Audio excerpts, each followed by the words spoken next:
Hey, what's going on, guys? Andre here with Throttle Chaser. Today I'm gonna review this car right here. It's a Mercedes S-Class, the king of the road.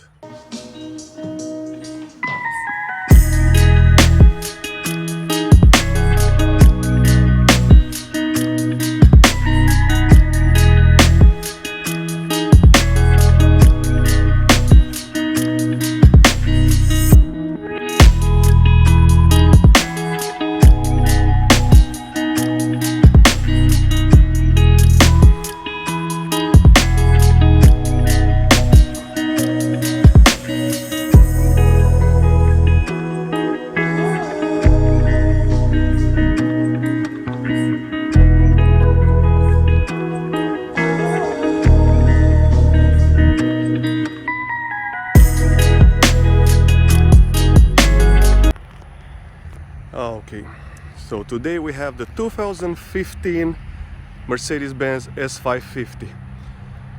The model, it's called W222. This generation came out in 2014.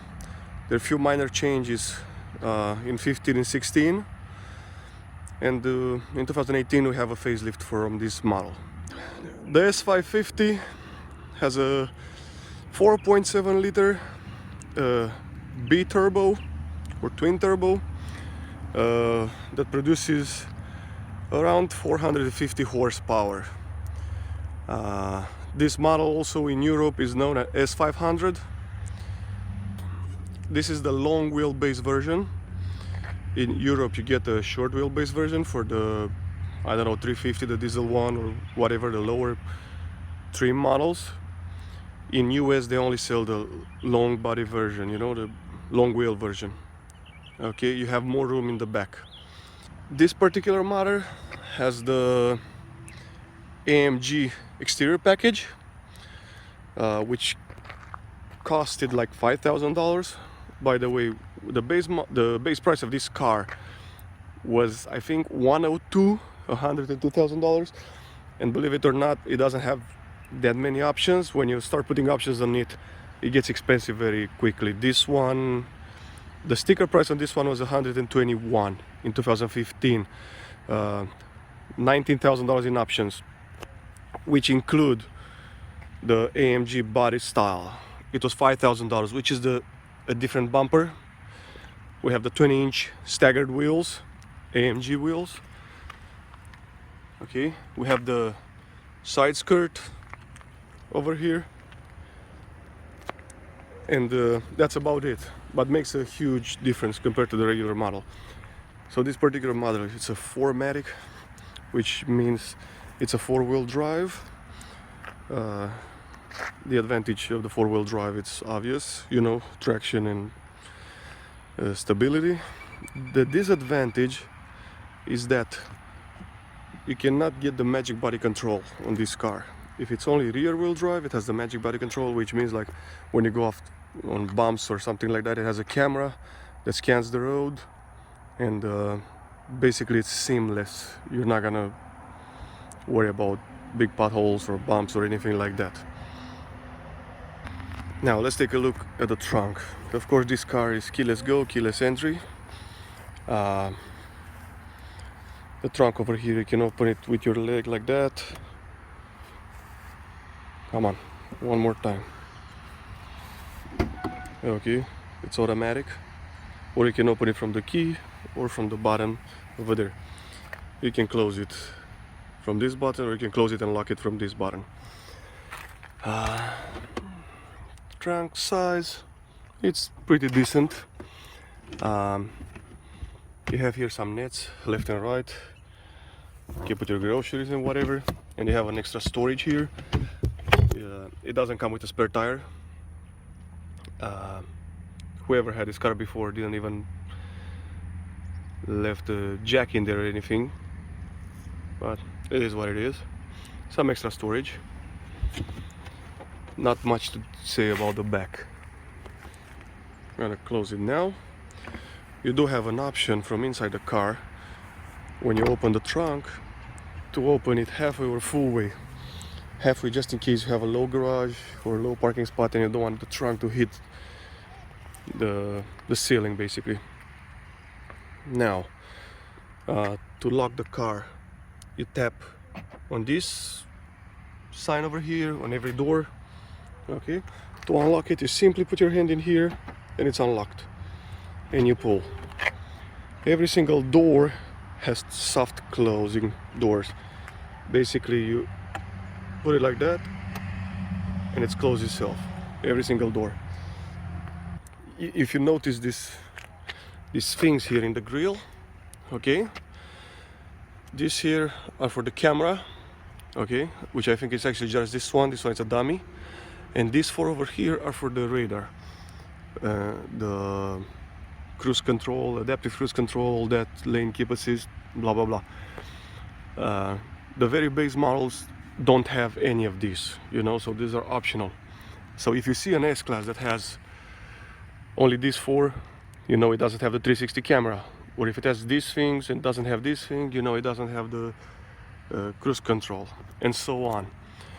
You also, for the 360 camera, you also have the back of the mirrors here. Under the mirrors you have the cameras, of course. You also have some cameras and sensors over there. Now that we're outside, two things that I want to mention. One, the blades, the wiper blades, they actually have holes in them all over the place, and they spray water from the wiper blade. Like, it's not gonna make a mess on the window, just sprays water from the wiper blade. Also, this car, you probably cannot see in the picture, has factory tinted windows in a blue shade. You can see best in the rear window here. They're a blue shade, like the car, which the car is like a regal blue or something, royal blue, something like that. Now let's go inside. Okay, we are inside now. Here we have this yacht-like steering wheel. Some people like it, some people don't. You get used to it. It doesn't bother me anymore. It never bothered me. It's not very appealing, but it doesn't bother me. Wood trim here, all over the place. Steering wheel, it's here wood, here is leather, more wood here. All this gray thing, it's aluminum, leather here. Everything you see here is leather or aluminum. Nothing is plastic. Okay. In the back, we also have the sunshades and all that. We have the panoramic roof with double command, like for the back and for the front. Two-tone interior on this one, you can see. There's so many things to talk about in this car. I'm just gonna show you some few interesting things. The armrest, you can open it from both sides, which I think is a very cool thing. Now, coming to this pad here. This pad came up in 2015. The 2014 model does not have the touch pad here. Okay. You have here all controls. It's aromatic suspension, whatever, so you can raise the car, you can set it sport and comfortable suspension, and this is for the engine management power. Here on the cups, you have the cup holders, or you can close this like that, and you have, I don't know, regular storage, or what you want to call it. Okay. And also here is how you close that thing. Okay. But see how everything, how nice goes up and down, like nothing is sudden, everything is so smooth. The lights, if I turn the lights on here, let me see, they gradually turn on and off. They're not just gonna blink, you know. There's so many things here, like you have a perfume here for your AC. Okay, you can put perfume in there, buy a perfume bottle, whatever, and spray AC in your car. You have steering wheel commands, of course you do, all that kind of stuff. The screens, there are two screens actually. They're not touch screen. but you can control them from this wheel or from this pad here. Okay. All the seat commands are on this side, on the door, not on the chair. Okay. From the driver's side, if I press this button here, I'm gonna move the passenger side seat. All these buttons here from the old doors, if I click one easily, it's gonna put the shade down. If I click on the second level, basically, it's gonna put the window down. And same for up. You have two levels. This button here, I don't know if you can see, this button here is for the rear shade. That one here is in case you have the backrest up, you press that and they drop. I cannot, so I pull this seat like the same level to mine. I'm 6'4", okay? So let's see for a 6'4" guy, how much room we have in the back. There is a lot of room. Again, I'm 6'4", okay? Headroom, I'm not touching. Only if I try to touch, to push myself, I'm touching. But in a normal position, I'm not touching, and I'm 6'4". A lot of red legs. We have rear vents. A very interesting thing here. We have a household outlet, okay, which is good. Again, the shades, we can pull them up or down. We also have shades at this back, small back window over there. Burmaster system, audio system, this is the base one, not the upgraded one. Here would have been the rear seat controls, but this one doesn't have the package, the executive package or whatever it's called, with the rear seat control. We have here elbow rest, okay, with diapers. And here we have the cup holders. They're just adjustable basically, okay? You put him back. Again, look, everything comes out so smooth. Okay, back here we have some more storage. If you have the executive package, you have a cooler over there, a little refrigerator with some champagne maybe. When you back up, you can look in the mirror at this thing over here, and it's gonna light up and tell you basically how close you are. It's a sensor, okay, a parking sensor. It's gonna tell you how close you are from the back spot. Yeah. Let's go back in the front, look at the infotainment system for a second. Well, look at this car. It's gorgeous. You should see it at nighttime. You have colors, ambient light, okay, on the footwell as well. Everything's so beautiful in the dark, especially. Okay, so we're gonna put it in accessory mode. At night, when you turn it on, you have these LED headlights, which, by the way, there's no regular bulbs in this car. Everything is LED. But the LED headlights, they have the like a dance, whatever. Not very exaggerated, but they have a small dance. They're adaptive. They're everything like that. The best lights I've seen in a car so far. This screen here doesn't have much configuration, okay. You can choose a few things, but for example, if you choose navigation, instead of popping the navigation like it does in the facelifted model, this one just shows you the direction and whatever. So I usually just keep mine on trip. When you see the fuel consumption and whatever, you see here around 18 miles per gallon. This screen over here, you can configure it and split it in two parts. You can have it like in a full one part, okay, or you can set another part of it, right? I set this part, left part, to always be navigation, and then I usually keep it on media, but you can do phone, you can do car information or settings or whatever, you know, radio. You can do, you have a button specially just for the seats, where you can set your massaging seats and all that kind of stuff. This car has so many crazy things that it's difficult to cover them right now. So probably gonna make a separate video just for the infotainment system, which by the way, for the AC system, okay, you press on this menu or up. I guess the car needs to be turned on. Let's see. Okay, yeah, you press on this menu, and this is all the air information, climate information. Okay, there are many tricks here anyway in this car, so many things that I cannot cover in an hour. Button here to release the trunk, and you can also close it from this button. You have the lights here, you have the e-brake here, okay, and here we have assist things. Okay, the only button that's missing here is the night vision camera. This car also has, let me see if you can see it in the video.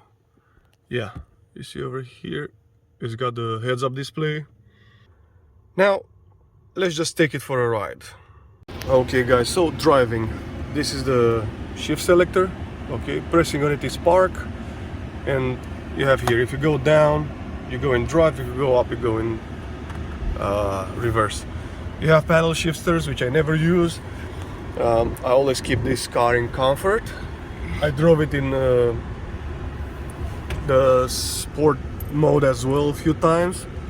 I can tell it has a lot of power. It does 0 to 60 in like under 5 seconds.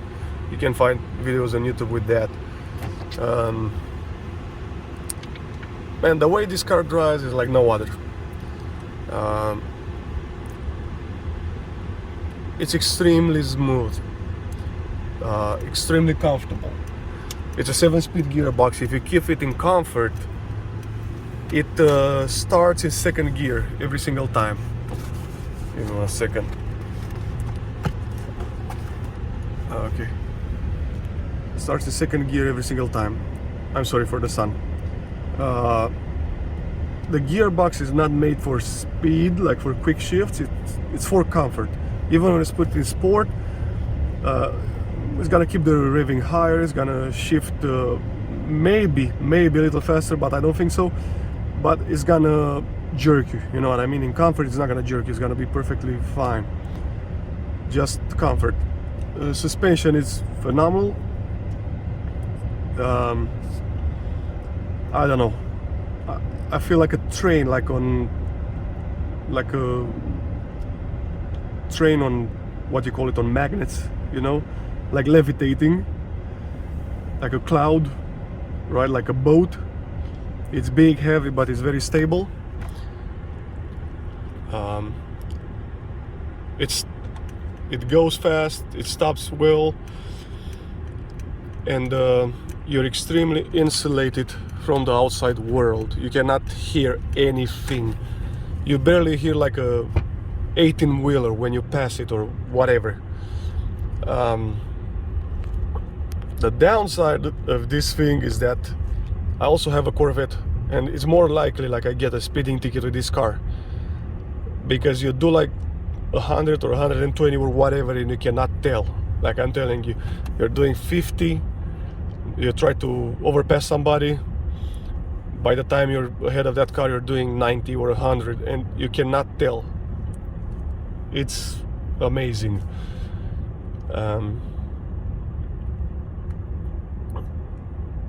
Doesn't matter how much I tell you to explain the way this car drives, you would have to drive it yourself to understand. I used to have a 2016 E350, and that car was nothing compared to this one. Like, this is a whole nother level. You have everything you need: power, comfort. It's a very big car inside. You have very roomy. I don't know, man.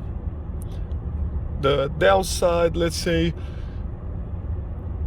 it's a heavy car. It's not sporty, it's heavy, but it's very stable again. You got to put the premium gas in it, and the fuel economy is not all that great. my average is around 18.5, 19 miles per gallon, which is not that bad, considering a lot of people drive trucks that do 14, 15 or whatever. The seat is so comfortable. You can have your massage running for you every time. The only problem is every 10 minutes you need to reset it, restart it, or whatever, it stops every 10 minutes. The sound is amazing in this car. When you take a curve, the car kind of pushes it like onto the curve, not leaning you the opposite way, you know. And also the seats, the side bolster seats, they grab you, they hug you. You know, let's say you take a curve to the left and like the gravity would throw you to the right, so the right bolster is gonna push you the left side. There's so many things and so many gadgets and quirks and whatever you want to call them that you cannot cover them, I don't know, in an hour. And I always find out new things about this car, and I had it for over like 2 months. I'm gonna take it right here. I'm gonna put it in sport mode. Like, see here, the dash went to S, from E to S. I don't know if you can tell on the camera. And I'm gonna take it right here, and I'm gonna accelerate a little to show you guys how it feels.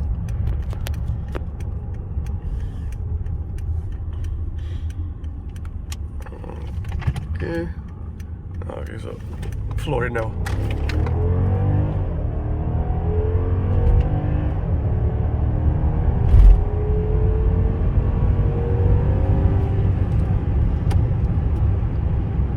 The faster you go, the better it feels, this car. It's amazing. Thank you guys for watching. If you like this video, please like and subscribe. Help me get 1,000 subscribers so I can make some gas money for this car. Peace. Have a good day.